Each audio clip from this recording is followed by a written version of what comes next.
السلام علیکم دوستو، جیسا کہ آپ لوگوں کو معلوم ہے کہ عمان کی سپریم کمیٹی نے پورے عمان میں 4 مارچ سے لے کر 20 مارچ تک رات 8 بجے سے صبح 5 بجے تک تمام تجارتی سرگرمیاں بند کرنے کا اعلان کیا ہوا ہے۔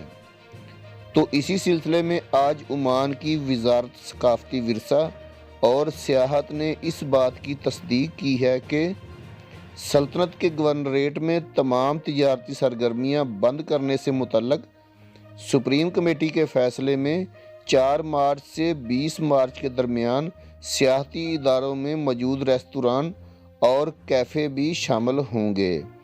وزارت ثقافتی ورثہ اور سیاحت کی جانب سے آن لائن جاری کردہ ایک بیان میں کہا گیا ہے کہ جمعرات 4 مارچ سے ہفتہ 20 مارچ تک شام 8 بجے سے لے کر صبح 5 بجے تک سیاحوں کے اداروں میں موجود تمام ریستوران اور کیفے بند رہیں گے۔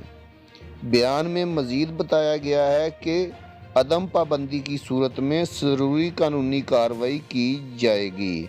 اس کے بعد دوستو، سپریم کمیٹی نے تجارتی سرگرمیاں بند کرنے کا اعلان کیا ہے، لیکن ابھی تک کسی بھی قسم کی موومنٹ بند کرنے کا اعلان نہیں کیا گیا ہے، یعنی لوگوں کے آنے جانے کے حوالے سے حکومت کی جانب سے نہیں بتایا گیا ہے۔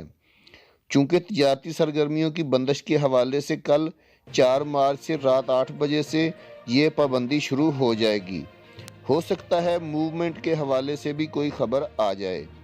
دوستو، آپ کو معلوم ہے کہ عمان میں کرونا کے کیسز کافی زیادہ آ رہے ہیں، تو میری آپ سب سے درخواست ہے کہ حفاظتی اقدامات ضرور اپنائیں، چہرے کا ماسک ضرور استعمال کریں، سماجی دوری اختیار کریں اور بلا ضرورت گھر سے نہ نکلیں۔ دوستو، ویڈیو بنانے کا مقصد آپ لوگوں کی رہنمائی کرنا ہے۔ ویڈیو اچھی لگی تو لائک کر کے چینل کو سبسکرائب ضرور کر دیجئے گا تاکہ آنے والی انفارمیٹو ویڈیوز بر وقت آپ کو مل سکیں۔ اللہ حافظ۔